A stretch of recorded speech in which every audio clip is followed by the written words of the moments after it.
जय हिंद दोस्तों, मेरा यूट्यूब चैनल पे आप सभी का स्वागत है। आज हम लोग चर्चा करने वाले हैं पृथ्वी पर जी के मान में परिवर्तन, है ना। पूछता है, ध्यान दीजिएगा, पृथ्वी पर जी के मान में परिवर्तन।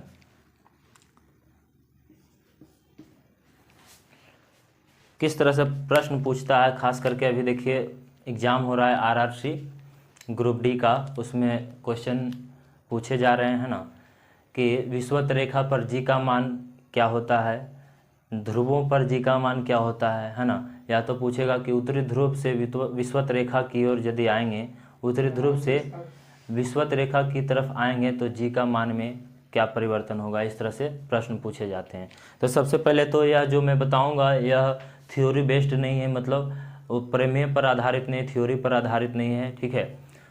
यह जो एक तरह से जुगाड़ है कि जी डायरेक्टली प्रोपोर्शन कंफर्टेबल, मतलब जी का मान जो होगा, जी समानुपाती होगा आराम के। मैं बोल दूं यहाँ पे कि जी समानुपाती होगा आराम के, ठीक है। मतलब जहाँ आराम ज़्यादा होगा जी का मान ज़्यादा होगा, जहाँ आराम कम होगा वहाँ जी का मान कम होगा, ठीक है। इस तरह से प्रश्न कैसे पूछे जाते हैं, तो अभी मैंने बोला, देखिए इसमें क्या है, मैं एक ग्लोब पर मैं बता रहा हूँ, ठीक है। ये जो ग्लोब है, यह ग्लोब है, इसमें मैं सबसे पहले मैं बात करूँ, यह जो काल्पनिक रेखा मैं इस तरह से खींच रहा हूँ बीच में, है ना, यह जो है विषुवत रेखा है। आप जानते हैं यह जो है विषुवत रेखा है। पूछता है कि विषुवत रेखा पर जी का मान क्या होता है ना, किसी पिंड के जी का मान क्या होता है, गुरुत्वीय त्वरण का मान क्या होता है। तो गुरुत्वीय त्वरण का मान मतलब कितना होता है, तो कम होता है। इस तरह से पृथ्वी पर गुरुत्वीय त्वरण, पृथ्वी के, ध्यान दीजिएगा, विषुवत रेखा पर गुरुत्वीय त्वरण का मान क्या होता है, कम होता है, इस तरह से। या ध्रुवों पर जी का मान क्या होता है, उत्तरी ध्रुव पर जी का मान क्या होता है, या दक्षिणी ध्रुव पर जी का मान क्या होता है, इस तरह से क्वेश्चन पूछा जाता है। तो सबसे पहले मैं बता दूं, इसमें ग्लोब है, इस पे यहाँ पे हम एक चींटी को बैठा दें, चींटी को रख दें। अब इसको हम क्या कर दें, इस तरह से घूम रहा है तो क्या होगा, चींटी को जो है कि आराम बहुत कम महसूस होगा। हो सकता है कि यहाँ से क्या फेंका भी जाए, है ना, यहाँ से फेंका भी जाए, मतलब आराम कम महसूस होगा। मतलब आराम कम होगा तो जो विषुवत रेखा पर जो जी का मान होगा वो क्या होगा, कम होगा। जी का मान क्या होगा, कम होगा। और मैं ध्रुवों की मैं बात करूं तो ध्यान दीजिएगा, अगर यही चींटी को हम यहाँ पे रख दें, यहाँ पे बैठा दें, तो इसको अगर घुमाएंगे भी तो यहाँ पे आराम वो महसूस करेगा, बहुत ज़्यादा आराम महसूस करेगा। इसलिए ध्रुवों पर यदि आपसे पूछ दे, क्या पूछ दे, ध्रुवों पर जी का मान क्या होगा, तो क्या होगा, अधिक होगा, नहीं ज़्यादा होगा। क्या आंसर देंगे, ज़्यादा होगा, मतलब अधिक होगा, ठीक है। जी का मान जो है ध्रुवों पर अधिक होगा, उत्तरी ध्रुव हो या दक्षिणी ध्रुव हो, क्योंकि यहाँ पर अभी अगर चींटी को हम बैठाएंगे, इस तरह से रोटेट कर रहा है, घूर रहा है, तो यहाँ पे भी उसको मतलब आराम ज़्यादा महसूस होगा। इसलिए यहाँ पे ध्रुव, दक्षिणी ध्रुव पर जी का मान ज़्यादा होगा, उत्तरी ध्रुव पर जी का मान ज़्यादा होगा। वही विषुवत रेखा पर जी का मान कम होगा, क्योंकि आराम यहाँ पे कम महसूस कर रहा है चींटी, ठीक है।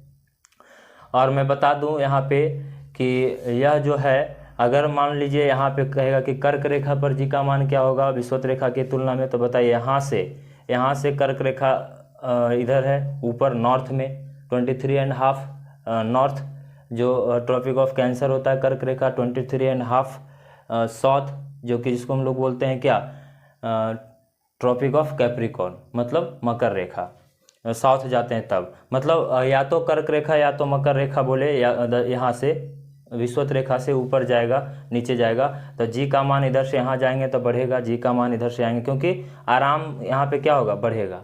आराम क्या होगा, बढ़ेगा। कैसे बढ़ेगा, देखिए मैं बता देता हूँ। आप जानते हैं कि पृथ्वी का जो संरचना है, बनावट इस तरह से, थोड़ा सा ध्रुवों की ओर जो है क्या है, चपटा है, थोड़ा सा ध्रुवों की ओर क्या है, चपटा है। इसको हम लोग नॉर्थ पोल बोलेंगे, इसको क्या बोलेंगे, साउथ पोल। देखिए थोड़ा सा चपटा है। यहाँ पे अगर मैं केंद्र यहाँ इस तरह से ले लेता हूँ, ये इसका क्या हो गया, रेडियस हो गया, त्रिज्या। इसको मैं इस तरह से इसको मिला दूँ, ठीक है, इस तरह से मान लीजिए मिलाते, ये जो रेखा मैंने बनाया है यह जो है विषुवत रेखा है, यह जो क्या है, विषुवत रेखा है। अब विषुवत रेखा पर यहाँ जो होगा, ध्यान दीजिएगा, ये त्रिज्या है विषुवत रेखा पर, ये क्या है, हम जो है कि उत्तरी ध्रुव या दक्षिणी ध्रुव पर त्रिज्या, तो ये जो होगा आर डैश, इसको मान लेते हैं, क्या मान लेते हैं, आर डैश। और चपटा रहने के कारण, ध्यान दीजिएगा, ध्रुवों तरफ चपटा रहने के कारण यह जो त्रिज्या इसकी अपेक्षा विषुवत रेखा पर जो है त्रिज्या उसकी अपेक्षा कम होता है। मतलब यहाँ से हम बोल सकते हैं कि विषुवत रेखा पर जो त्रिज्या होगा ध्रुवों पर के त्रिज्या के मान से क्या होगा, बड़ा होगा। ध्रुवों पर के त्रिज्या के मान से क्या होगा, बड़ा। इसी कारण जो होता है, ध्यान दीजिएगा, मैं बोलूँगा कि यहाँ से जैसे ही यहाँ से मैं इधर जाऊँगा तो त्रिज्या का मान घटते जाएगा, इसका मतलब त्रिज्या का मान घटेगा। तो ऐसा मैं क्यों बोल रहा हूँ, क्योंकि देखिए फॉर्मूला क्या होता है, जी बराबर जो होता है capital G capital M by R square होता है। ठीक है, ये जो होता है गुरुत्वीय त्वरण, यह होता है गुरुत्वाकर्षण नियतांक, सार्वत्रिक गुरुत्वाकर्षण नियतांक, यह होता है जो द्रव्यमान, पृथ्वी का द्रव्यमान और पृथ्वी की त्रिज्या, ये दोनों जो होता है कांस्टेंट होता है, अस्थिर होता है, और यह वेरिएबल होता है, मतलब बदलते रहता है। यहाँ से हम बोल सकते हैं कि जो जी का मान किस पर निर्भर करेगा, तो पृथ्वी के त्रिज्या पर निर्भर करेगा, पृथ्वी के त्रिज्या पर, मतलब जी व्युत्क्रमानुपाती आर स्क्वायर के होगा। तो यहाँ से पता चल गया, देखिए आर का मान, देखिए आर त्रिज्या का मान यदि बढ़ेगा तो जी का मान घटेगा, त्रिज्या का मान बढ़ेगा तो जी का मान घटेगा, लेकिन त्रिज्या का मान अगर घटाएंगे तो जी का मान क्या होगा, बढ़ेगा। ठीक है, त्रिज्या का मान जैसे हम घटाएंगे, यह घटेगा तो जी का मान बढ़ेगा, यह बढ़ेगा तो जी का मान क्या होगा, जी का मान घटेगा। तो इस प्रकार से हम लोग देख लिए क्या कि विषुवत रेखा पर जी का मान कम होता है, ध्रुवों पर ध्रुवों पर जी का मान क्या होता है, अधिक होता है। ध्रुवों पर जी का मान अधिक होता है, या तो वह उत्तरी ध्रुव हो या तो क्या दक्षिणी ध्रुव हो। और इस तरह से क्वेश्चन किस तरह से पूछता है, ध्यान दीजिएगा कि उत्तरी ध्रुव से यदि दक्षिणी ध्रुव को किसी पिंड को अगर ले जाया जाता है तो उसका जी का मान क्या होगा, तो जी का मान क्या होगा, देखिए आराम पहले घट रहा है, विषुवत रेखा तरफ आ रहे हैं तो आराम कमेगा, आराम घटेगा तो क्या होगा, जी का मान घटेगा। फिर दक्षिणी ध्रुव जाएंगे तो आराम जो है कि बढ़ेगा तो जी का मान भी क्या होगा, बढ़ेगा। मतलब पहले जी का मान घटेगा फिर जी का मान क्या होगा, बढ़ेगा। इस प्रकार से पूछता है। या कर्क रेखा से मकर रेखा की ओर जाएंगे तो जी का मान क्या होगा, तो यहाँ आराम थोड़ा सा इसकी अपेक्षा विषुवत रेखा की अपेक्षा ज़्यादा है, तो यहाँ क्या होगा, जी का मान क्या होगा, यहाँ पे बढ़ा रहेगा, मतलब जी का मान, और धीरे धीरे विषुवत रेखा तरफ आएंगे तो जी का मान घटेगा, फिर क्या होगा, बढ़ेगा। इस प्रकार पूछता है। या तो पूछता है कि एच ऊंचाई पर, पृथ्वी के सतह से एच ऊंचाई पर जी का मान क्या होगा। तो आप कभी ऐसा महसूस किए होंगे कि अगर कोई पर्वत पे या पहाड़ पे जाते हैं तो थोड़ा सा परेशानियां महसूस करते हैं, है ना, असहज महसूस करते हैं, मतलब वहाँ पे आराम कम है, आराम कम है तो जी का मान क्या होगा, कम होगा।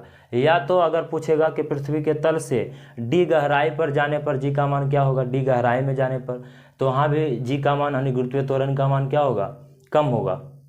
कैसे, मान लीजिए जैसे आप कहीं कोई कुएं में जाते हैं, है ना, तो कुएं के अंदर जाते हैं, गहराई में जाते हैं तो वहाँ आराम कम महसूस करते हैं, है ना, कंफर्टेबल कम महसूस करते हैं, तो कम महसूस करिएगा तो इसलिए जी का मान क्या, आराम के बराबर, मतलब आराम कम तो जी का मान कम होगा।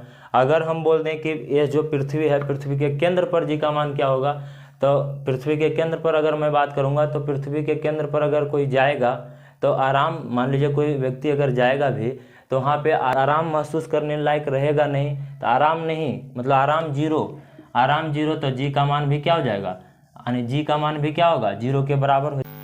अब मैं बात करने वाला हूँ दोस्तों, जैसा कि मैं बता रहा था कि पृथ्वी के तल से एच ऊंचाई पर जी का मान घटता है, पृथ्वी के तल से डी गहराई पर जी का मान क्या होता है, घटता है। जैसे मैं बता दूं, इससे अगर एच ऊंचाई पर, पृथ्वी के तल यहाँ है, इससे एच ऊंचाई पर जी का मान यदि पूछेगा तो मैं यहाँ पे मैंने बोला कि जी का मान क्या होता है, घटता है। अर्थात जो यहाँ पे जी का मान होगा यानी जी डैश बराबर जो होगा वह होगा G M by R plus H का होल स्क्वायर। और यदि आपसे पूछेगा कि बताइए पृथ्वी के तल से डी गहराई पर, मान लीजिए यहाँ पे हम गहराई देंगे डी गहराई पर, तो इसका जी का मान क्या होगा, गुरुत्वीय त्वरण का मान क्या होगा, तो यहाँ जी डैश बराबर जो होगा G into 1 minus D by R होगा, जहाँ डी जो क्या है, पृथ्वी के तल से क्या है, डी मतलब गहराई है ना। तो इस तरह से इस पर हम चर्चा नहीं करेंगे क्योंकि एग्जाम में आपको क्वेश्चन सोल्व करना है ना, न कि ये सब थ्योरम। इस पर अगर मैं बताऊंगा तो वीडियो लंबा होगा, थोड़ा समझने में परेशानी होगी, इसलिए आप यह जुगाड़ को रखिएगा दिमाग में, और प्रश्न जो है कि पूरा का पूरा बनेंगे, है ना, कि जहां आराम का मान ज़्यादा होगा जी का मान ज़्यादा होगा, आराम का मान कम होगा तो जी का मान क्या होगा, कम होगा। इसको याद रखना है आपको। और मैं ये बता दूं कि यह जो है जी, यह गुरुत्वीय त्वरण है, इसका मान परिवर्तनशील है, बदलते रहता है, लेकिन इसका मान जो है नहीं बदलता है कहीं भी नहीं, क्योंकि यूनिवर्सल ग्रेविटेशनल कांस्टेंट है, सार्वत्रिक गुरुत्वाकर्षण नियतांक है ना, और इसका मान भी नहीं बदलता है, तो ध्यान दीजिएगा। और यह जो फॉर्मूला हम क्या लिखाए थे, जी बराबर जो gm/r², इस पर भी मैं चर्चा, इस पर तो मैं कर दिया हूँ, ठीक है, इस पर मैं कर दिया हूँ। और यहाँ पे जो है जी जो है इन्वर्सली प्रोपोर्शन टू क्या है, r², मतलब जी जो है व्युत्क्रमानुपाती है r² के, इसका मैं चर्चा पहले कर दिया था। तो आप समझ चुके होंगे एग्जाम में जो है कि इस प्रकार का प्रश्न आते हैं, ठीक है। बाकी हम लोग चर्चा करेंगे, यह जो है थ्योरम पर आधारित मैं नेक्स्ट वीडियो में कभी बताऊंगा, ठीक है। इसके लिए आज यहीं तक सेशन आज यहीं तक रहेगा, मिलेंगे नेक्स्ट वीडियो में, तब तक के लिए धन्यवाद।